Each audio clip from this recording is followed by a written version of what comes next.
Hello, Gator Country fans. I'm Tricia Johns here with Thomas Goldkamp, and we're going to talk a little bit about the Furman game this weekend. So, Thomas, tell me how you see the Gators matchup against Furman gonna go this weekend. Well, obviously, Florida's coming off a tough loss to South Carolina. They've lost, 3 of their last 4, 5 of their last 6. So Florida's struggling a little bit. They really need to just kind of put everything together. They've shown flashes the last couple weeks, but what they really need to do is they need to be able to eliminate the turnovers, create some turnovers on the other end, and then establish the running game. I think if they can do that, they should win.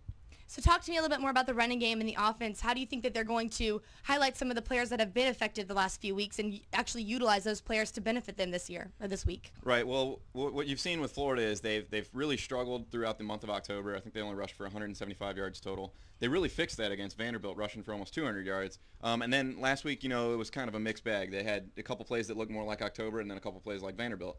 So they did a decent job of establishing the run. Now, they've mixed some things up on the offensive line. Obviously, Dan Wenger has moved from left guard to center. John Harrison's been a little banged up, so Kyle Coney's been playing left guard. You'd expect to see a similar lineup than, that would played at South Carolina. But, yeah, I think, like you said, that what they're going to try and do is highlight the effectiveness of Chris Rainey, because obviously he had a very good week against South Carolina. Seems to be getting close to 100% on his ankle. So I think you're going to see a lot of the same things we saw last week. We've always been kind of a running back team and really used our offensive players a lot. Tell me about how you see changes behind the offensive line, how you think those might work to benefit us this week. Well, I mean, the offensive line has obviously been a problem area for Florida this year, and I'm not sure that things were really all that cleaned up last week. They moved Wenger to center mostly for not for the running game, but for the passing game, so they could get the snaps ironed out. And he did a good job of that. So, I mean, that's an encouraging sign if you're Florida moving forward.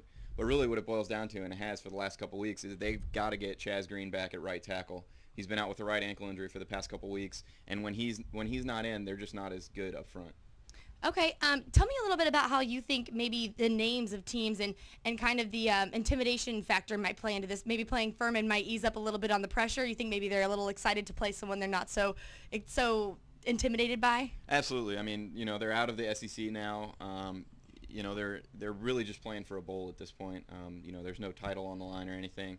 I think anytime you get a chance to, come into a game like a Furman before Florida State, it's a good chance to kind of, get things back together. You'd expect Florida to win pretty handily. So if they can create some momentum going into Florida State, I think that's going to be a real positive for Florida. Right, absolutely. Okay, Thomas, so tell me about how you expect to see our defense play this week against Furman. Well, I think Florida's defense, it all starts up front, obviously, and you'd expect in a matchup like this that Florida would be able to handle Furman up front, just from an athlete standpoint. So that's obviously positive for Florida. They've had some trouble doing that, maintaining gaps. I don't know a whole lot about Furman, but like I said, just from a strictly an athletic standpoint, you'd expect Florida to outclass them and kind of be more suffocating than they have in the past couple weeks. Because they've shown flashes, but against talented teams, they've also had these lapses, these inconsistent, stretches where they don't play like they're fully capable of. You'll see them go 3 and out one series, and then the next series they give up a 12-play drive. I don't think you'll see as much of that against Furman. I think you'll see more short drives. I think you'll see the offense get the ball back a lot. And with the short drives, I feel like that's kind of an iffy area with Florida. I mean, our defensive line has really had a hard time with running game on the opposing side. So is there anyone from Furman that we should expect to have trouble with as far as breaking through the line? I don't think really. Furman's obviously a better team than they were a year ago.